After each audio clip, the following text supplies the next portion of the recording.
कांप रही है गाजा पट्टी की धरती। जी हाँ, इजराइल और हमास का युद्ध एक नए चरण में प्रवेश कर गया है।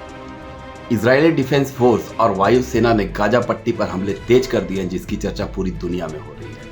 इजराइल ने गाजा पट्टी में इंटरनेट और कम्युनिकेशन के लगभग सभी माध्यम बंद कर दिए हैं, जिससे वहां रहने वाले 23 लाख लोग प्रभावित हुए हैं।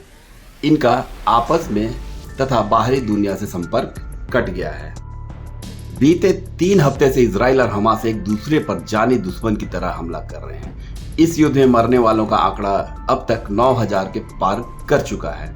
ऐसे में इजराइल के प्रधानमंत्री बेंजामिन नेतन्याहू ने बड़ी बात कही है। उन्होंने कहा है कि इस युद्ध का दूसरा चरण शुरू हो गया है।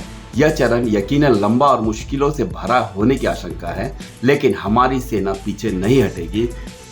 इस युद्ध को लेकर इजराइल के रक्षा मंत्री ने कहा है, गाजा में जमीन कांप गई है। यह जंग एक नए चरण में प्रवेश कर चुका है। वहीं इजराइल की सेना ने कहा है, वह क्षेत्र में जमीनी अभियान को और तेज कर रही है। सेना के इस ऐलान के बाद यह स्पष्ट हो चुका है कि इजराइल गाजा पर संपूर्ण आक्रमण के नजदीक पहुंच रही है। उसने गाजा में हमास आतंकियों को पूरी तरह से सफाया करने का ठाना है।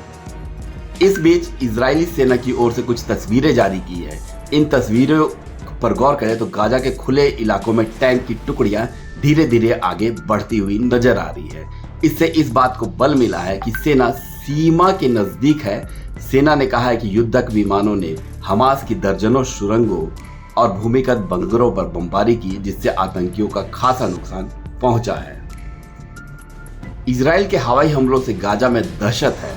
हमलों के कारण हुए विस्फोट से गाजा सिटी के आसमान में लगातार चमक दिखाई दे रही है। फिलिस्तीन के टेलीकॉम प्रदाता पाल्टेल की ओर से कहा गया है, इजराइल की ओर से जारी बमबारी के कारण इंटरनेट, सेल्युलर और लैंडलाइन सेवाएं पूर्ण रूप से बाधित हो चुकी है और गाजा पट्टी पूरी दुनिया से कट चुका है। प्रभातखबर.com, विश्वास वही, रफ्तार नहीं।